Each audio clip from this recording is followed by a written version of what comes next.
NFL award number 1 by Taking On Sports Podcast. We have the Stooge of the Year. We each got a pick, and they're all 3 displayed on the graphic. Here we go. Stooge of the Year.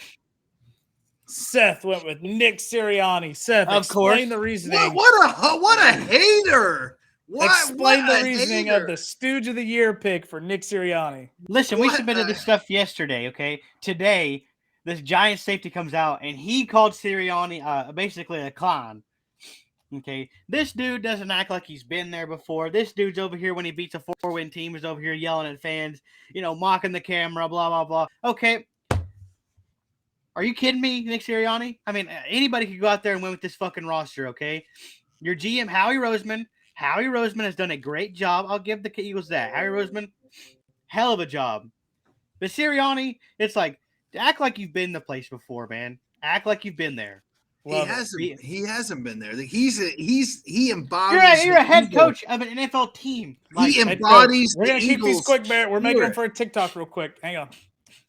The pick of Barrett, Stooge of the Year pick, Russell Wilson. Barrett, give us a quick breakdown of this pick. I mean, come on, too easy, dude.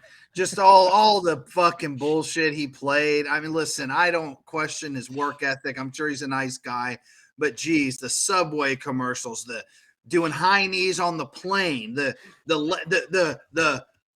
after Country. the Broncos country, Mr. Unlimited, his own office. It's just everything. The more bathrooms and touchdowns. I think he beat that though, but. Just come on, Russell. Just tone it down a little bit in the public eye.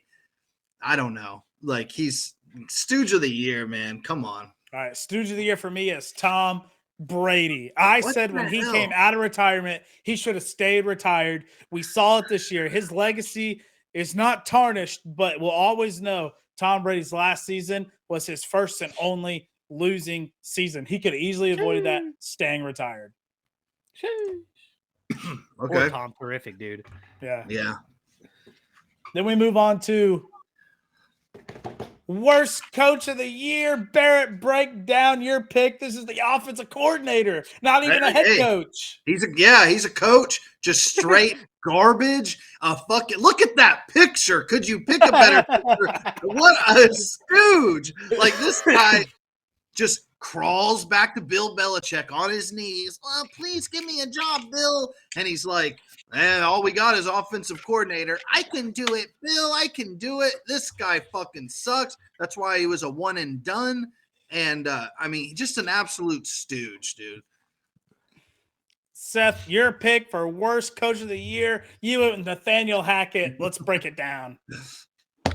Is there anything I even need to say? If you're a football fan, you know what happened to Nathaniel Hackett. I mean, dude is a straight-ass clown, okay? I don't know what was going on in that organization, but he deserved to get canned.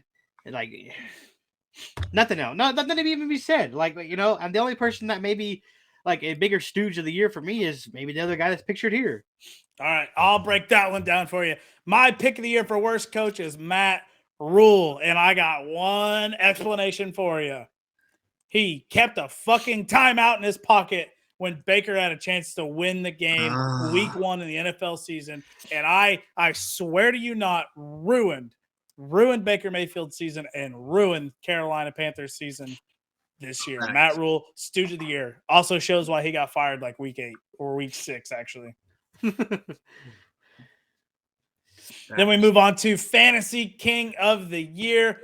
Seth, ironically, went with Maher. Let's break this one down. Listen, you know how many times I tuned in? That's a bold move. You know how many times? Listen, you know how many times I've tuned into a fucking sleeper fantasy fucking matchup, and Brett Maher's dropping 20 plus on somebody. Okay, I know he single-handedly won people leagues because he won me a couple games this year, going for like 18 and 19 fucking points off at the kicker spot. Tell me who else is going to do that shit. Okay. I love it. Love it. All right. My pick for Fantasy King of the Year was Josh Jacobs. This dude alone averaged like 26 points in all PPR leagues per week. He only had 2 down weeks all year, and those just happened to come towards the back end of the season. But Josh Jacobs was absolutely electric in fantasy football this year. Now we squeak on over to Barrett. Barrett, break down the most inconsistent quarterback in the NFL season this year and how he became your fantasy king. Well, just like what Seth said, it's about the way you see the games, at the end of the day. And I will tell you this, from week 7 on, this gentleman averaged 25 points per game. And in the one league I had him, a solid keeper I've been part of years. I mean, this guy goes 28, 48, 46 off the bench, by the way, for me, or off the waiver wire, picked him up 25, 25, 26. Yes, he sucked in the last couple of games, but I mean, this guy drug my fat ass to the playoffs in that league. Did not make it to the finals, but Justin Fields, I salute you. I will admit I did pick up Justin Fields in 1 week of a fantasy football league, and he did drop a fat 30-something points for me. But I immediately dropped him after that because I cannot, with a good, healthy conscience, have Justin Fields on any roster of mine because he's ass. He's garbage. And if you roll the tape back to September or August, whenever we had our fantasy sleepers, I called Justin Fields, and he did end up as the 6th-ranked quarterback to ESPN PPR leagues. Love it. All right, then we move on to the worst fantasy or the fantasy letdown of the year. I'll kick this one off. I went with Hunter Renfrow. Where were you? This dude was the fantasy king last year, and now he was the fantasy letdown this year. Absolutely brick of a season from Hunter Renfrow. Just go ahead and cancel this one off the resume and move on to next year. Seth, break down Allen Robinson for us for your fantasy letdown. I mean, Allen Robinson goes in after they lose Odell, and after they lose Robert Woods, and you think, oh, Allen Robinson is about to have one hell of a season. Matt Stafford, the offensive line, the Super Bowl reigning Super Bowl champ Rams, and this dude was not even average. I was about to say average, but not even average. Just a big old fantasy letdown. I will not be even thinking about picking up Allen Robinson next year. Exactly. Barrett, break down your pick. Coming off an injury, Robert Woods was your pick for the fantasy letdown of the year. Tannehill, not the greatest. You also had, Derrick Henry should have opened up the pass, came out, and if you look down, I mean, you're talking about, targets, he averaged about 5 to 6 targets a game, and his highest scoring game was only 14-9. He just didn't get a lot of yards, didn't go over 100 yards all season. But he only sat out, it looks like, one game where he had a donut. No, he didn't even sit out that game. He had 2 targets, 0 catches. So I don't know what it was. Yes, I know the quarterbacks, they went through like Malik Willis, and they went, Tannehill was up and down, but Barrett doesn't want to hear it. Yeah, who else do they have? They didn't have any other pass catcher. Like, come on. And I just want to say, Vance, Vance thought Hunter Renfrow was going to be Cooper Kupp this year.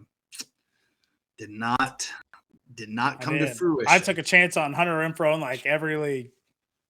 As long as you didn't pick them high. So, but I think Robert Woods and Allen Robinson were picked, a couple rounds before. I took Allen Robinson like not decently early, but early enough because the dude, if you look back, 1,000 yards per season until that last year of Chicago, which he had Justin Fields from the football, so we understand that.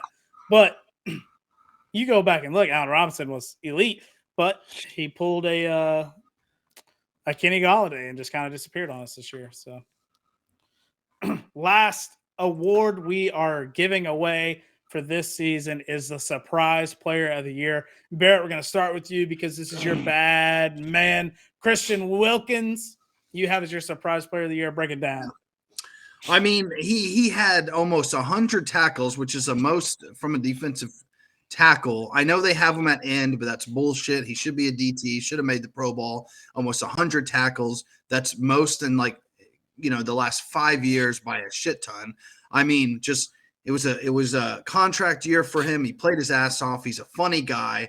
he fucks with Josh Allen. Like, that's going to be a good rivalry down the road.